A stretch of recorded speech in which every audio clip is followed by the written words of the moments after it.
Voy a apagar mi cámara. Y ahí compartimos.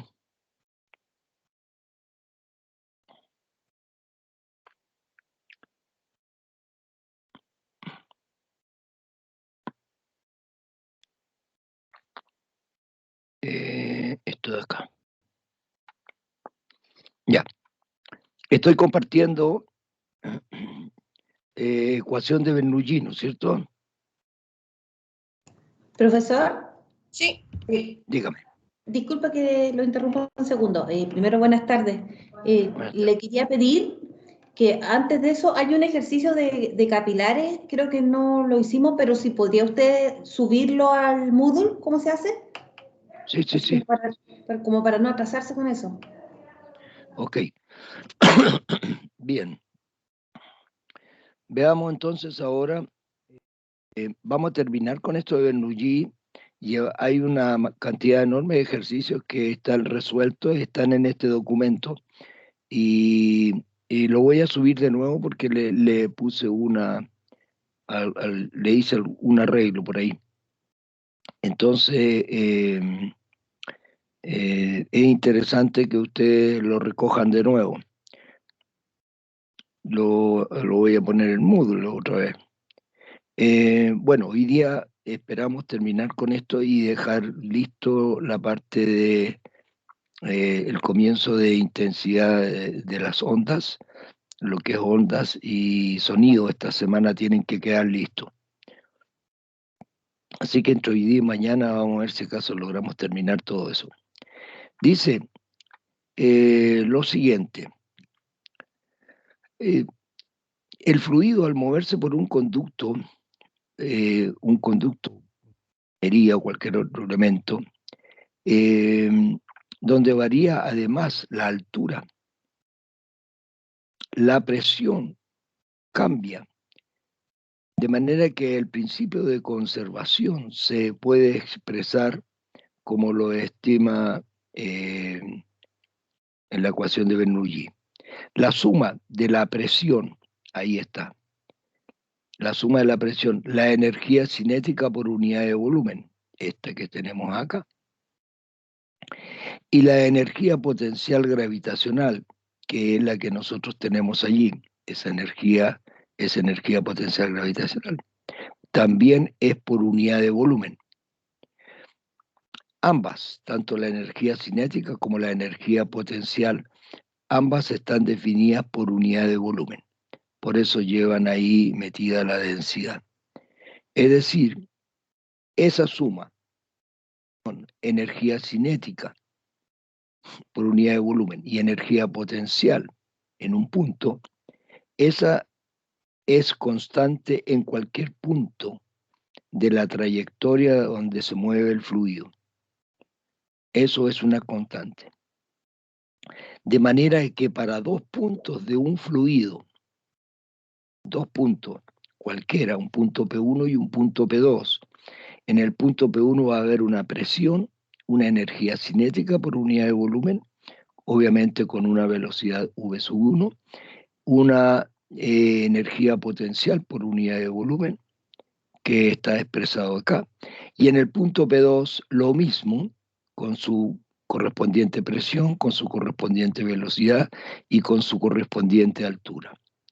De manera de que, así como en energía que no hemos visto, bueno, ayer con un grupo de laboratorio estuvimos viendo el principio de conservación de energía y eso debíamos haberlo visto antes para escribir esto, energía cinética más energía potencial.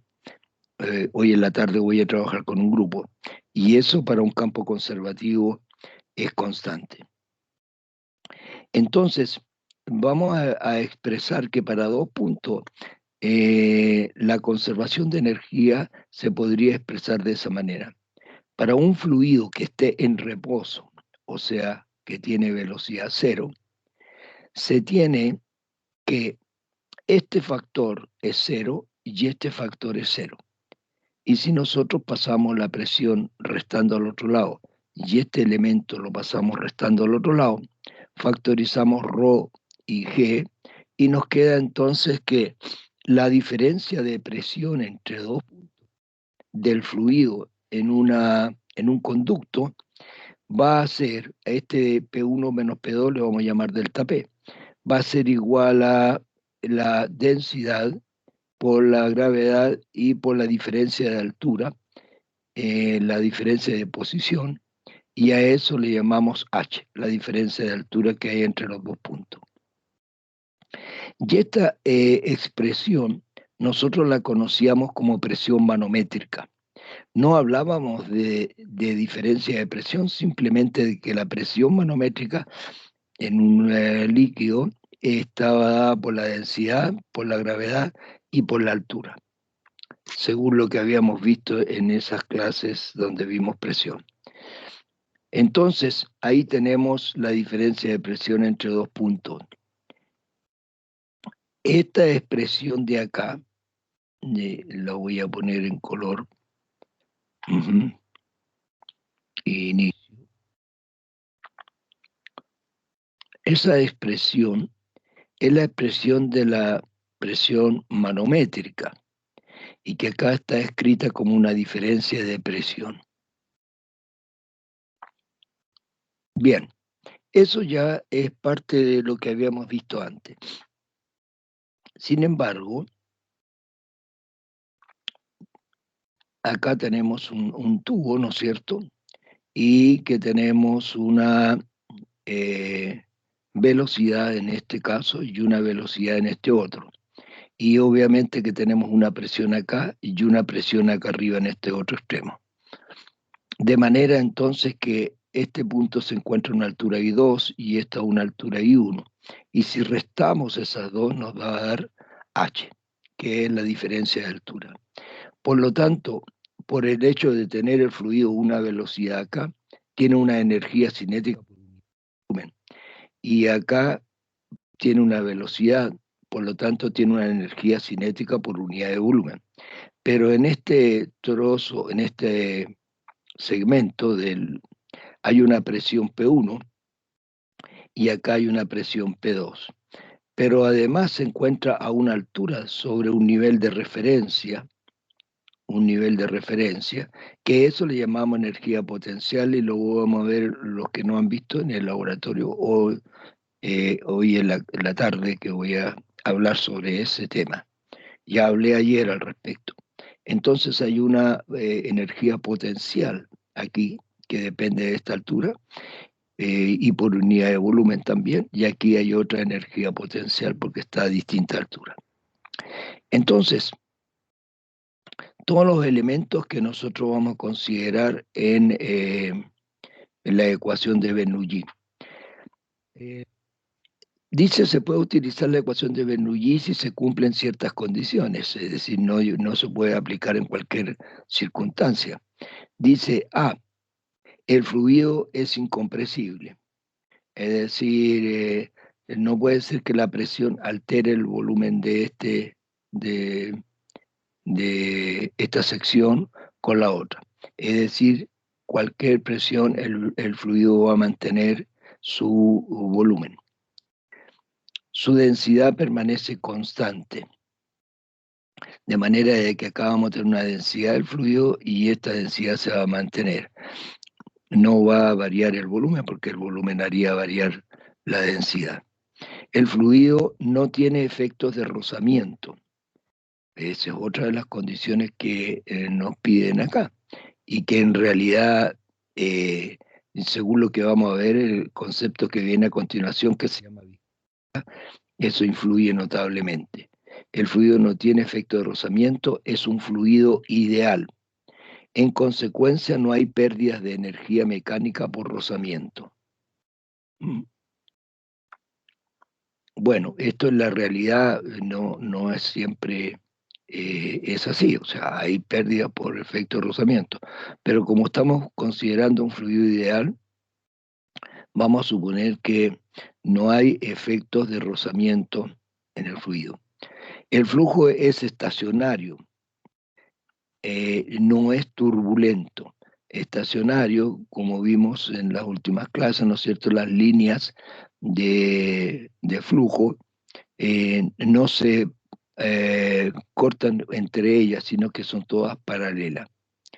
La velocidad del flujo en cualquier punto no varía durante el periodo de observación. Bien.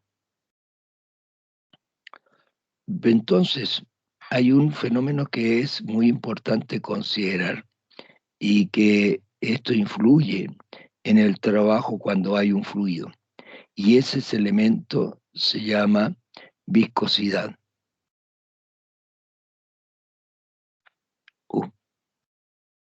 Me quedó la duda si esto era con C o con S. Bueno, lo voy a revisar porque de repente escribo lo que tengo en la mente. Se entiende ¿Está correcto, como... profesor? ¿Ah? Viscosidad. Sí, está correcto. ¿Está correcto? Sí. Ya. No hay que ser cosa que de repente lo ponga con C, porque me pone... Ya. Está correcto. Se entiende como una resistencia, la viscosidad, fíjense, este concepto, se entiende como una resistencia a los esfuerzos cortantes. Esto no es tan fácil de entender. Es decir,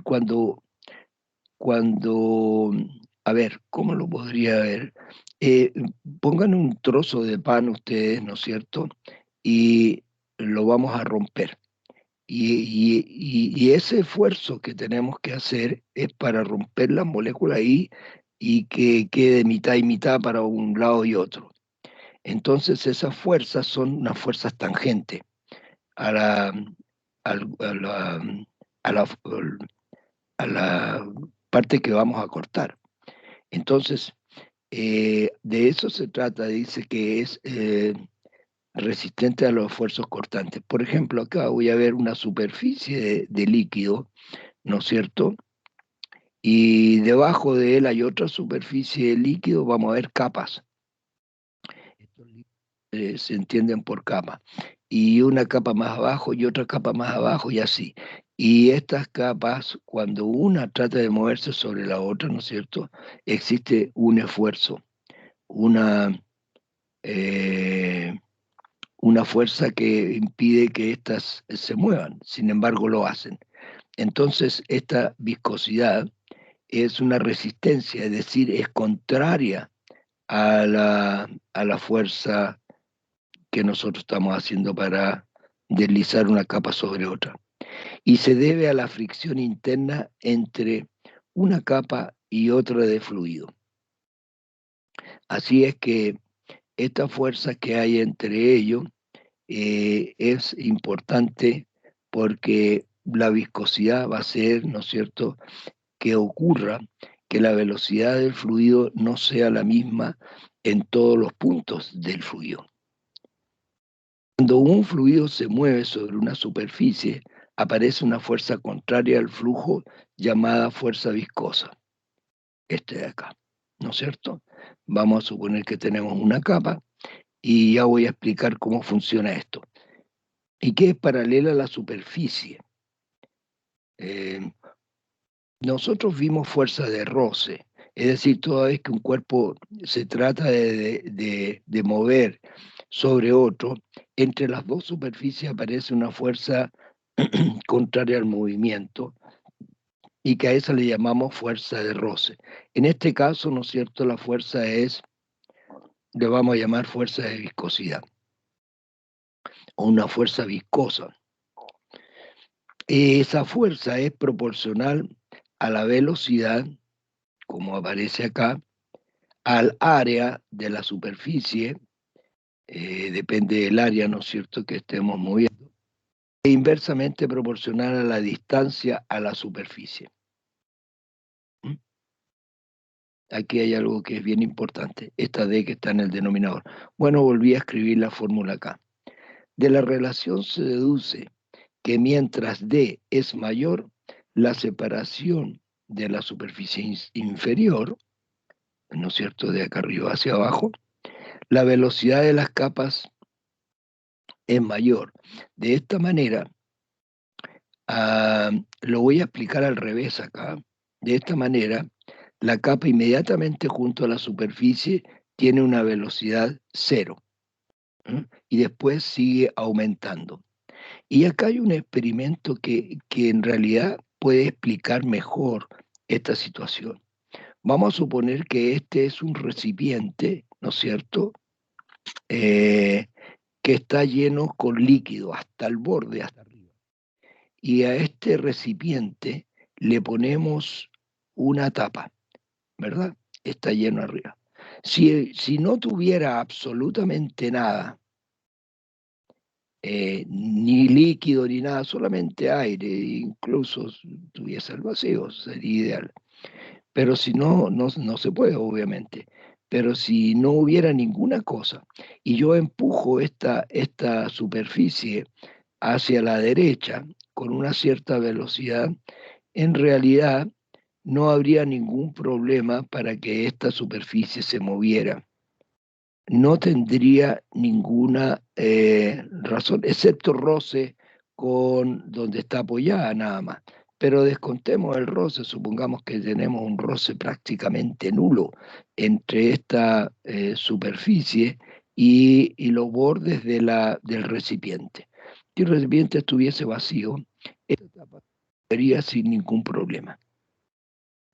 Pero ahora, si nosotros lo llenamos este recipiente con líquido, con agua, por ejemplo, hasta el borde arriba, prácticamente que quede, pero completamente lleno este estanque, y le ponemos la tapa encima, veremos que si nosotros le aplicamos una fuerza, ¿no es verdad? Esta tapa ya no se va a mover tan fácilmente. Si nosotros aplicamos una fuerza va a tomar un poco de velocidad, pero luego se va a detener. Bueno, profesor, ¿y qué es lo que al tratar de deslizar esta tapa sobre este recipiente lleno con agua, hace que la tapa esta se detenga? Bueno, ¿quién es el responsable? Es esta fuerza de viscosidad, es decir, esta fuerza de fricción.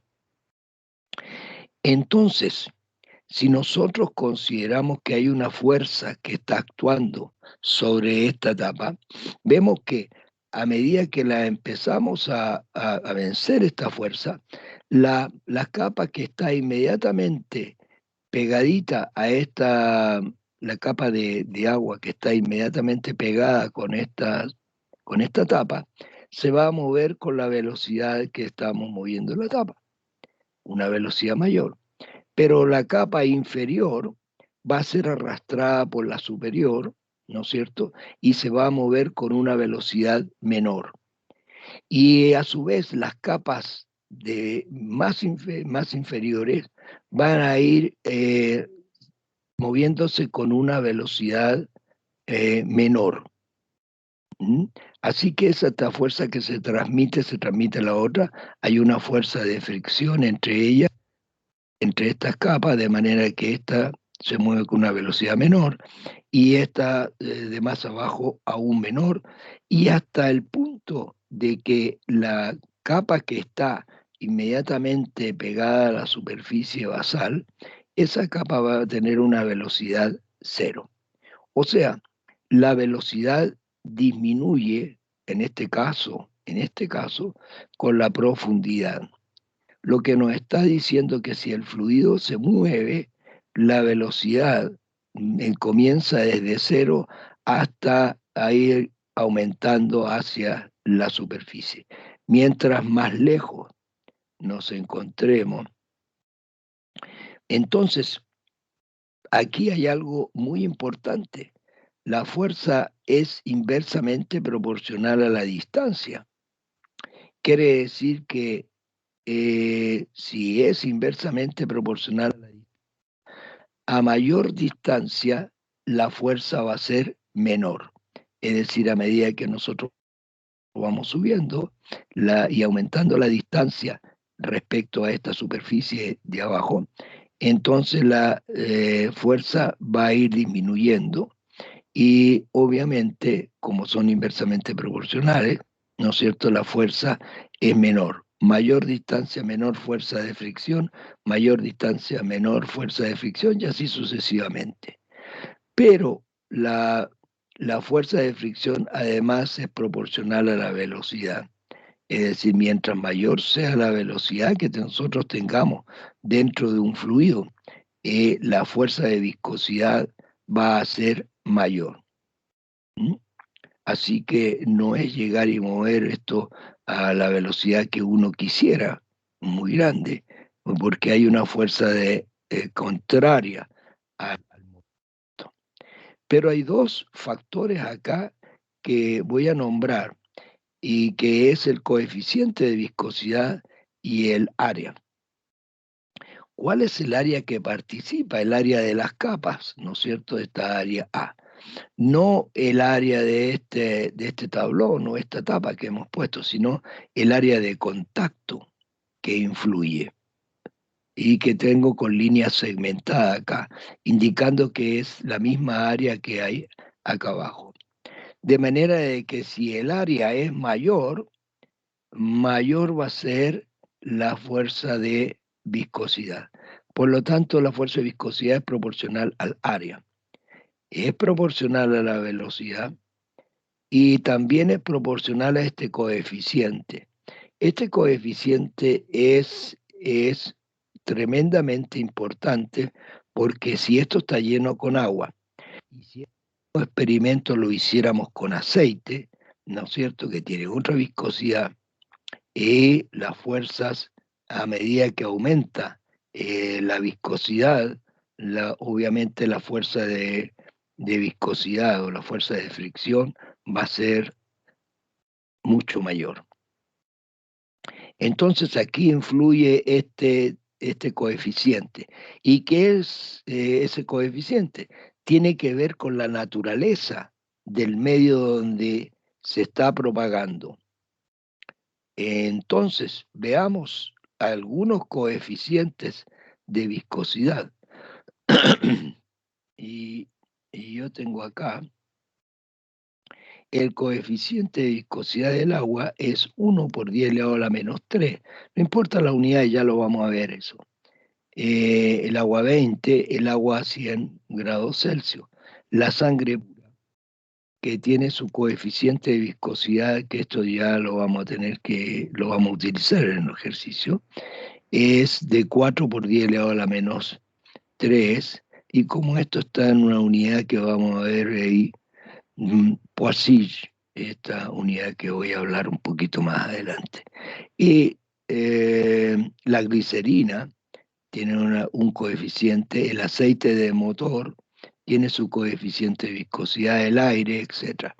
Es decir, muchos elementos se les tiene calculado el coeficiente de viscosidad a distintas temperaturas. Aquí está la sangre a 37 grados, la glicerina a 20 grados.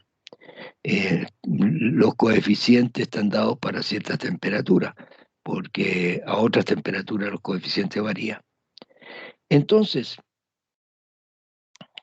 vemos el coeficiente de viscosidad, lo vamos a designar letra eta, que es como una N con una parte más larga a la derecha, una letra griega, y se define como la proporción entre el esfuerzo de corte y la tasa de cambio de la deformación de corte. Es decir, es la misma expresión que habíamos visto más arriba, y que despejamos. Ahí aparece, no, esperen un minuto ahí. Despejamos esto, este eta de acá, pasa multiplicando, el A y el V pasan dividiendo. Entonces, al despejar ese coeficiente, podemos decir de que F está multiplicado por D o por L en lo que es la distancia. Y AV, el área y la velocidad. Ecuación válida si la velocidad del fluido varía linealmente. Esto no vamos a ver que varía exponencialmente, o sea, varía linealmente con la posición. Y acá hay una ecuación un poco más general, donde aparece la variación de la velocidad en función de la altura. Y de esto se puede obtener esta expresión que nosotros tenemos arriba. Tabla de coeficientes de viscosidad. Acá tenemos una tablita y que es la que ya estaba mencionando, pero dice para ciertas temperaturas de alguna sustancia. En el sistema internacional, la unidad se denomina Poisson y se abrevia con PI, un PI. Ahora, esto es bien importante. Este PI, que es Poisson, corresponde a Pascal por segundo. Así que la viscosidad va a estar medida en esta unidad. En el sistema CGS, que es el sistema centímetros gramos y segundo, algunos le dicen Pois. Bueno, esto es francés. Y lo mencionamos con una letra P. De manera de que en el sistema internacional el PI y el P tienen una relación matemática que dice que un PI equivale a 10 Pois. Eso es muy importante saber porque de repente en los ejercicios aparecen cualquiera de estas dos formas. La relación matemática ya sabemos que es 1 y es 10 veces el otro. Ahora, un Poisson es PI y ese es un pascal por segundo. Un pascal por segundo, esa es la unidad PI. Y esa PI equivale a 10P. De manera de que casi nunca se escribe el PI, sino que es pascal por segundo, nada más. ¿Y por qué pascal por segundo? Fíjense que veamos acá. Fuerza es Newton, la longitud en metro, el área en metros cuadrados, la velocidad en metros partidos por segundo. Si nosotros tomamos todas las unidades de acá y hacemos las cancelaciones correspondientes, nos va a quedar por segundo partido por metro cuadrado. Pero Newton partido por metro cuadrado es lo que nosotros llamamos Pascal. No es tan importante eso. A ver, si quieres lo vemos acá. A ver. Eta era F por L partido por Dios. Ya empezó ya haciendo esta tontera. F por L. Dígame. ¿Esa L qué representa? El D, esta distancia. Ya, muchas gracias. Ya. Entonces, ¿qué es lo que es esto? Esto está en Newton, en metro partido por metro cuadrado, y esto por metro partido por segundo. Entonces este metro se va con ese metro, este segundo que está en el denominador pasa arriba y queda Newton por segundo. Y este de acá abajo queda metros cuadrados. Pero la presión la habíamos definido como fuerza partido por área. ¿No es verdad? Y esto era Newton partido por metro. Uy. Newton partido por metro cuadrado. Y a esto le llamábamos nosotros Pascal. De manera que estos dos forman el Pascal por segundo. ¿Verdad? O sea, presión por unidad de tiempo.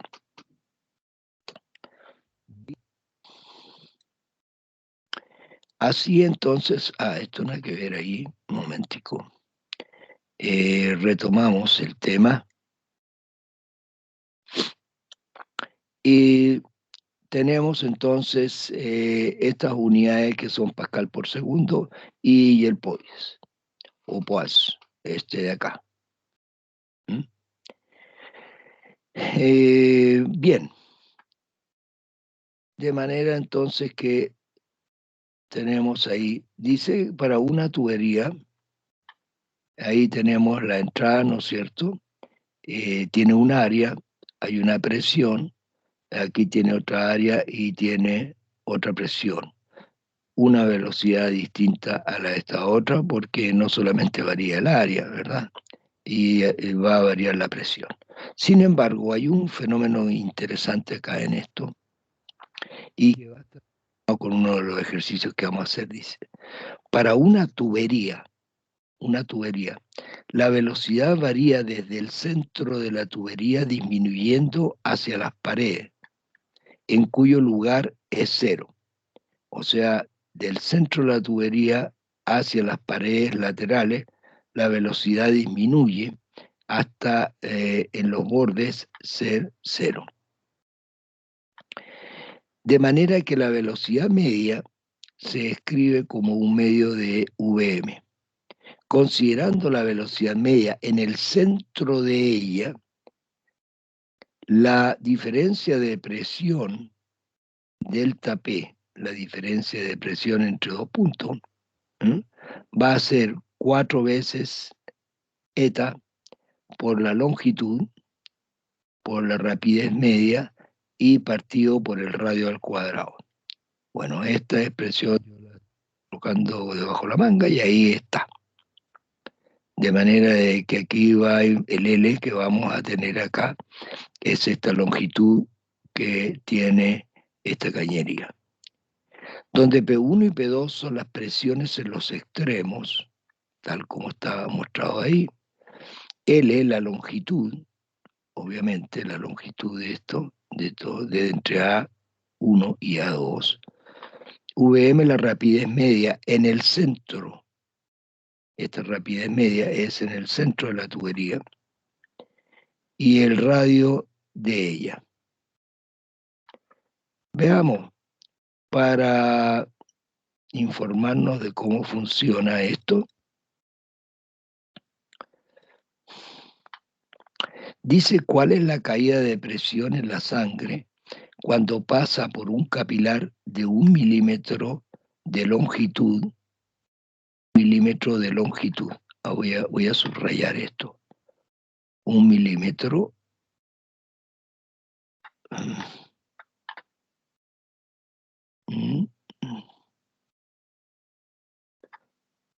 de longitud.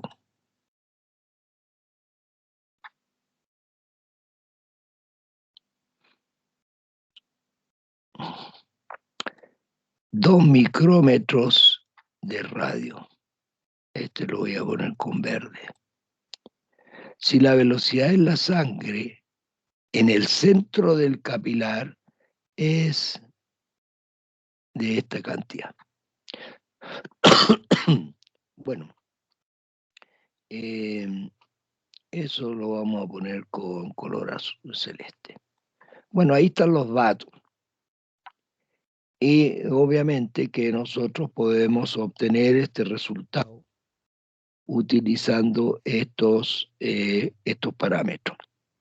Entonces, voy a resolver este nomás.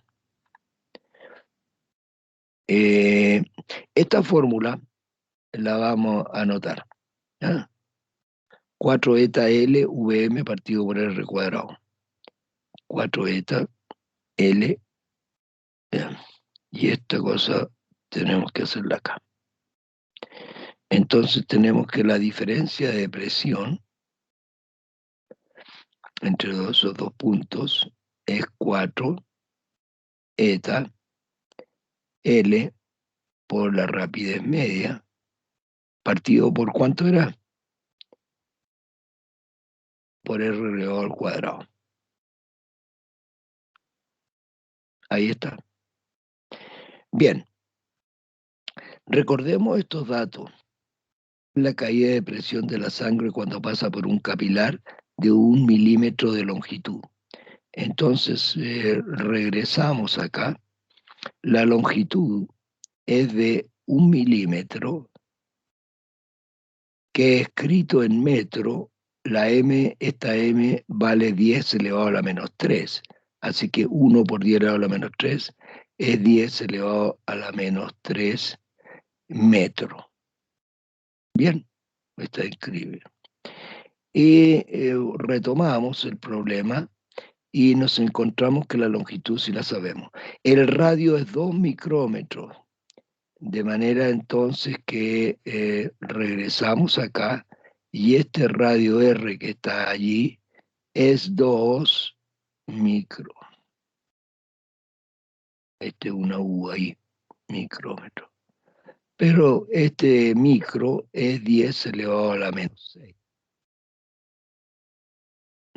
Pero como está multiplicado por 2, esto nos quedaría 2 por 10 elevado a la menos 6 metros.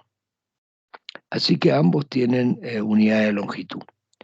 2 por 10 elevado a la menos 6. Y seguimos esto. La velocidad de la sangre en el centro del capilar, o sea, VM, 0,66 milímetros por segundo. Así es que eso lo escribimos, que la rapidez es 0,66 milímetros partidos por segundo. Pero el mili, esta m, es 10 elevado a la menos 3. Así que esto sería 0,66 por 10 elevado a la menos 3. Y esto nos quedaría metros partidos por segundo. Así que tenemos la velocidad, tenemos eso y tenemos eso. Profesor, algo nos falta. Tenemos la longitud, tenemos la rapidez, tenemos eso. ¿Y qué nos está faltando para calcular la diferencia de presión? Es este factor que nosotros llamamos eta, que es el coeficiente de viscosidad. Por lo tanto, esto hay que agregar acá, este coeficiente de viscosidad, y a ver cómo está la memoria. ¿Alguien lo recuerda?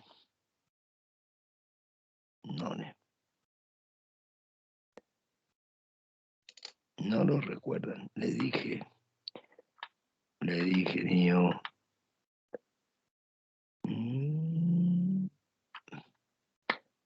La sangre a 30 grados es 4 por 10 elevado a la menos 3 Newton Pascal por segundo. ¿Dónde está? De manera de que el coeficiente eta es 4 por 10 elevado a la menos 3 Pascal, una A por segundo. O bien, PI, que sería 4 por 10 elevado a la menos 3 PI.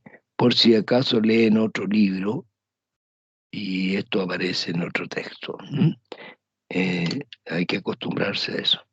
Bueno, niños, si reemplazan todo esto que está en el sistema internacional, van a llegar a el resultado que nosotros tenemos, que yo tengo acá, puesto en este artículo.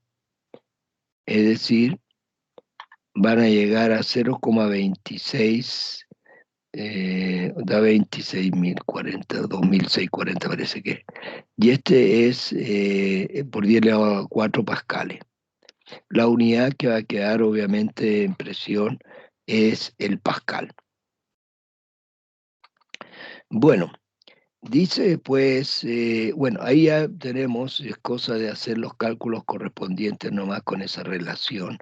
Y lo único que falta en el problema es el coeficiente de viscosidad de la sangre, que ustedes lo van y lo leen ahí arriba en esa tabla.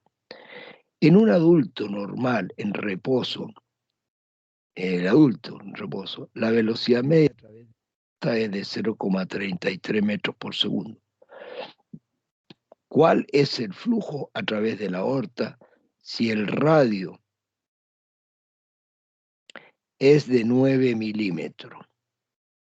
Bueno, nosotros sabemos que el flujo caudal es igual al área por la velocidad.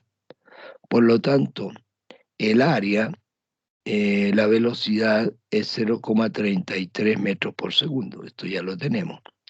Pero el área de la aorta es pi por r cuadrado, por lo tanto es pi por el radio, pero el radio escrito está en centímetros. Ya lo dejé en centímetros. Está todo en centímetros. Y esto me da 83,9 centímetros cúbicos por segundo. No lo cambié a MKS, sino que lo dejé en eso. Bien. Acá yo puse unas observaciones. Las presiones del cuerpo siempre son presiones manométricas. Esto hay que tenerlo en cuenta. Son presiones manométricas, no presiones absolutas. Las presiones absolutas se definen en función de la presión atmosférica, además de la manométrica. Acuérdense que la presión absoluta es la presión manométrica más la presión atmosférica. Por ejemplo, la presión media,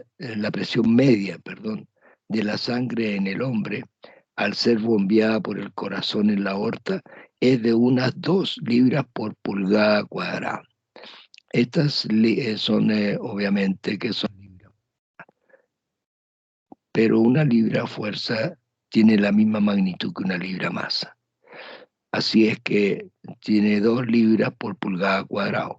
O dice 100.000 milímetros de mercurio, 100 milímetros de mercurio. Luego la presión absoluta. Esta es con referencia a la presión atmosférica de la sangre en la aorta. Habría que agregarle entonces a la presión manométrica la presión de la atmósfera, que es de 760 milímetros de mercurio. Por lo tanto, la presión absoluta vendría a ser este valor.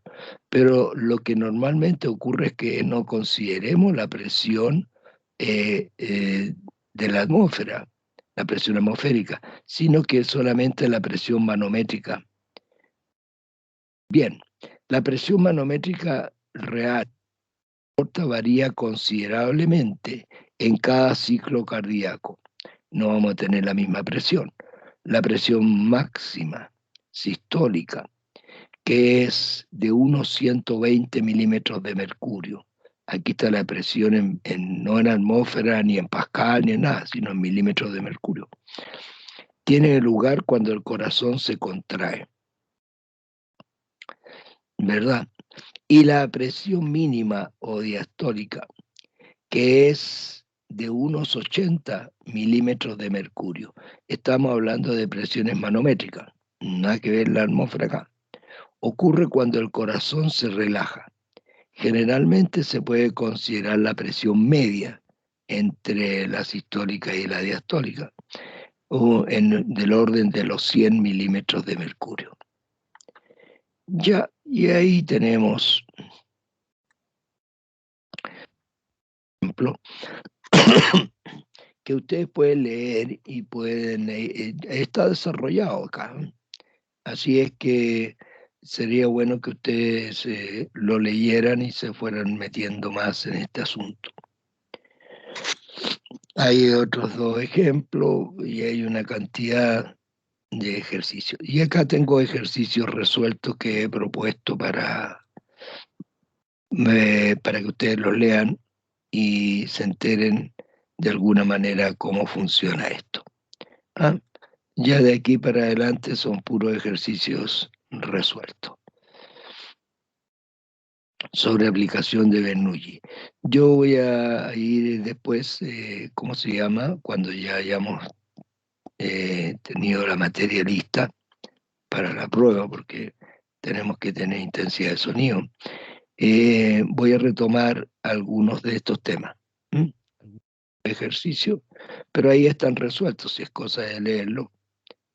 Y dejamos pendiente esto. 12:47, 12:50. Ya, vamos a cambiar entonces ahora de tema y nos vamos a ir a hablar de otras cosas. Esto es totalmente diferente a lo que hemos estado haciendo, de manera de que vamos a definir algunos elementos. Introducción a las ondas. Bueno, esto en realidad da para mucho. Lo que son las ondas es algo que complica a cualquier persona. Es todo un área de trabajo. Bueno, lo primero, nosotros vamos a tener una visión general de esto, lo que es vibración. Cuando se le aplica energía a un cuerpo, se tiende a disiparla realizando un movimiento a ver, esto serían 40. Niños, ¿quieren hacer un break antes de empezar esta nueva cosa o seguimos? Bueno, ¿Les Vamos a parece, hacer un break, estaría bien. sí, les un break, parece porfis. 10 minutos? A la 1 nos encontramos. Ya, profe. ¿Está bien? Ya. Profe. Descansen un minuto porque les voy a cambiar el tema. Ya voy a suspender la grabación y en 10 minutos a la 1 nos encontramos. Profe,